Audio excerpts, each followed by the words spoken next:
இன்றைக்கி பார்த்திங்கன்னா எங்கள் வீட்டாண்டெலாம் வந்துட்டு ஆஃப்டர்நூன்லேருந்தே செம்ம மழை. மழைக்கு ஏதாவது சூடாக செஞ்சு கொடுமான்னு என் பையன் நச்சரிக்க, சரி வாடா இட்லி கூற வச்ச உளுந்து இருக்குது, அதில் வடை சுட்டு தரேன், நான் உளுந்து அப்புறம் அது கூற வச்சுக்கிறேன்னு சொல்லிவிட்டு உளுந்தை கழுவி எடுத்துக்கிட்டு வெங்காயம், பச்சை மிளகாய், இஞ்சி இதெல்லாம் நல்லா பொடி பொடியாக கட் பண்ணி எடுத்துக்கிட்டேன்.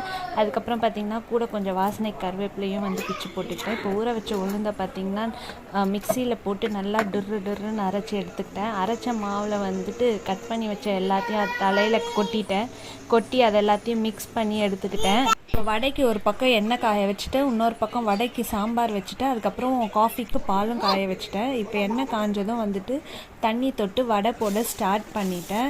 ஒரு 4-5 வடை போட்டுட்டு கொஞ்ச நேரம் ஒரு சைடு வேகட்டும்னு இன்னொரு சைடு திருப்ப ஆரம்பிச்சிட்டேன்.